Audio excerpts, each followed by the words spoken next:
President Trump delivers his second State of the Union address to the nation tonight at 8 o'clock. It's 1 week later than originally planned because of the partial government shutdown. So what can we expect tonight? Michael Wagner is an assistant professor in the UW School of Journalism and an expert on elections, the media, and American politics. He joins us from his home in Madison this afternoon. Michael, thanks for having us over. Your office on campus has been flooded and it sustained some damage, I understand. It did, yeah. My office and the offices of my colleagues and our graduate students and staff are all underwater, but recovering now, but we can't really get in there for at least today, and hopefully we'll get back in and be able to teach courses in our building again soon, but we're doing our best to dig out. Well, very generous of you to have us to your house this afternoon. Thank you for doing this. This is the first time President Trump is going to face a divided Congress, and he's going to go before a newly elected Democratic majority in the House, and the speech also comes 10 days before another possible partial government shutdown. So what can we expect tonight, and do you think, given the circumstances, it'll raise more interest in the address tonight? I think it will raise some interest because President Trump clashed with the new Speaker of the House, Nancy Pelosi, over the shutdown. Trump blinked first and kind of lost that first battle with the Speaker, and so I think people are very interested to see what it will be like when he takes the stage with Speaker Pelosi and Vice President Pence sitting right behind him as he lays out his vision for the next year in his State of the Union tonight. So high drama, high stakes. The government could shut down again, as you say, in just a little bit over a week, and so we'll probably hear calls for bipartisanship, especially now that there's a divided government. We'll certainly get credit claiming and bragging from the president about things he'll tout as accomplishments, and then we'll hear him lay out his agenda for the next year, which I think will involve immigration, will involve infrastructure, perhaps some bipartisan conversation, and also maybe even some talk about abortion, which has been in the news of late as well.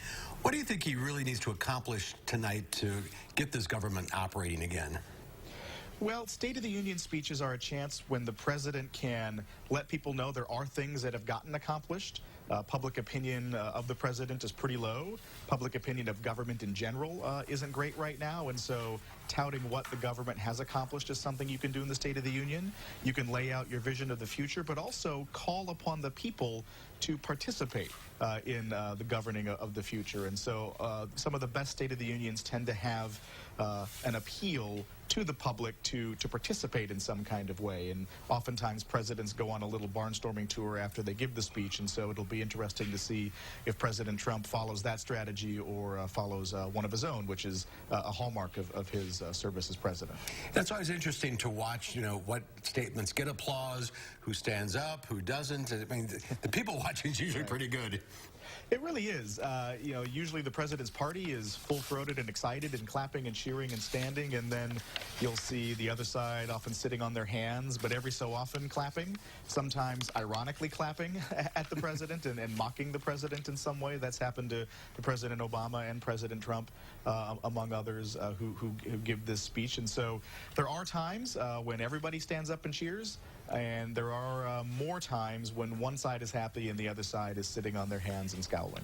Do you think this is the opening argument for the president's reelection? Many of the Democrats who have already announced for 2020 will be in the gallery tonight. They will, and I'm sure we'll get lots of cuts on television to the folks who are running for president who are sitting in the chamber, folks who would like to be standing at the dais a couple of State of the Unions from now as President Trump gives his speech. And so that's always an interesting part of this. Many senators think they ought to be president, and this year is no different. And so it's always an opportunity as well for the president, as you say, to lay out the beginning of the vision for the re-election campaign. It's a 2-year campaign cycle in many respects, and laying out the vision now helps presidents try to claim credit if they're able to accomplish some of the things that they lay out in those earlier State of the Unions. It's a week late, but we'll see what happens tonight. The speech begins at 8 o'clock our time. Michael, thanks for being with us today. My pleasure. Great to see you. Best of luck with your office. Well, many people believe robots will become a regular part of our daily lives.